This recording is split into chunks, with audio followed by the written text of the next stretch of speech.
The Hidden Village map was recently introduced to the game. This area was created in a Japanese style.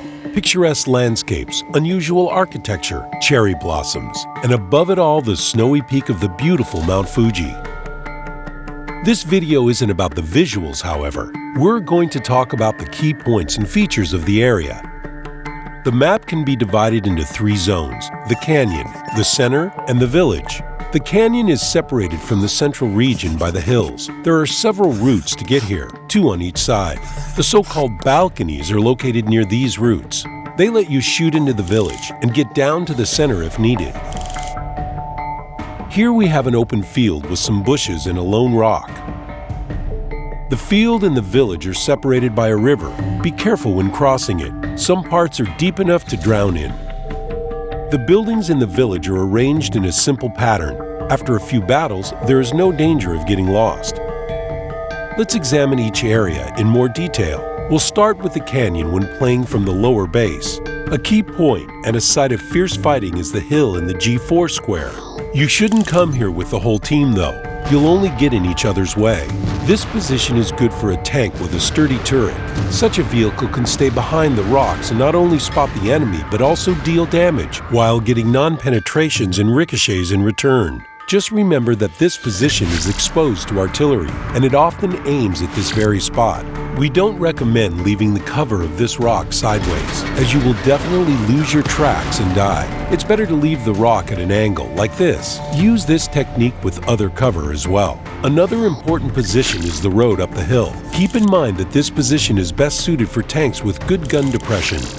Using other vehicles here will be very hard. Also, don't forget that your only cover from artillery fire is a small, flat hill. Another spot well suited for active play is the rock in the F5 square.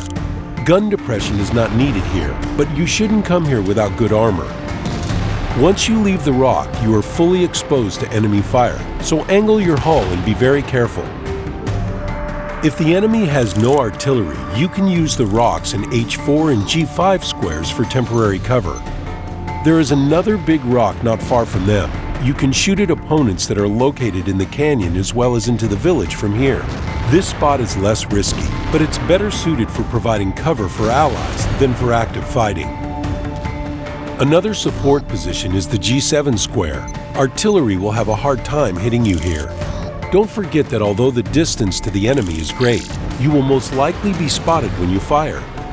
You should retreat back into cover between shots. Another good spot for covering Allied forces is the H7 square. The main thing to remember is to demolish the house and open up more avenues of fire. And now, let's look at playing through the canyon from the other side. The map is almost mirrored along the K1A0 line, so things aren't that different when starting from the top base. The rocks at the G4 and F5 squares are ideal for well-armored vehicles. Remember that exposing your side increases the chance of a quick ticket to the garage. Try to leave cover at an angle. The numerous fir trees around here offer great concealment for tanks with good gun elevation. It's often possible to shoot at the enemy while remaining unseen. It's easy to provide cover for allies from the rocks at E2, F3, and the bushes in E3. The last position is best suited for tanks with good camouflage, a low-profile TD, for example. Let's sum it up. This direction has rather complex terrain. It's best suited for well-armored vehicles with good gun elevation angles. What about the village? The main feature of this flank is that most of the objects here can be destroyed. There are exceptions though, like the tallest pagoda and 3 other buildings. In addition, some houses have foundations that can be an impassable obstacle for your tank.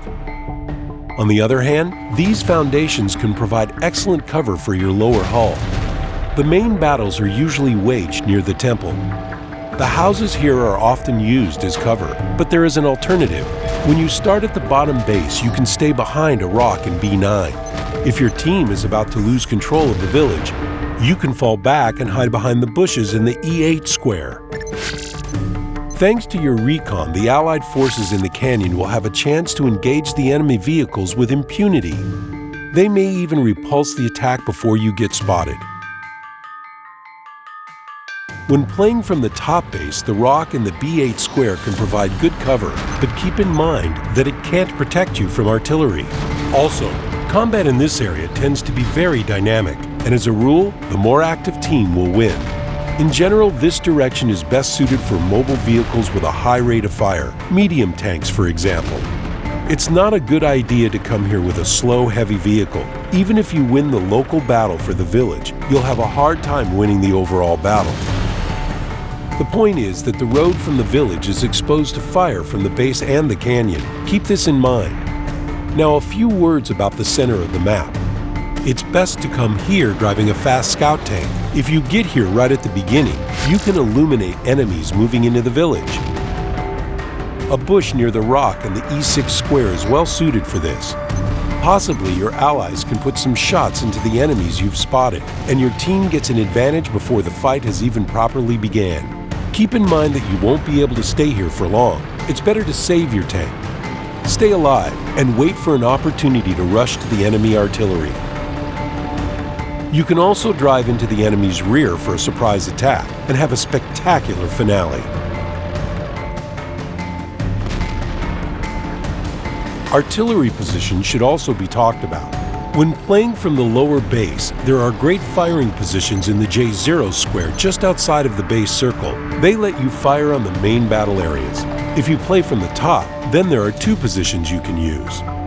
The first is the B2 square, and the second is a small dip with dense vegetation at the A3 square. All of these points let you shoot at most parts of the map from different angles, which is especially good if the team has more than one SPG.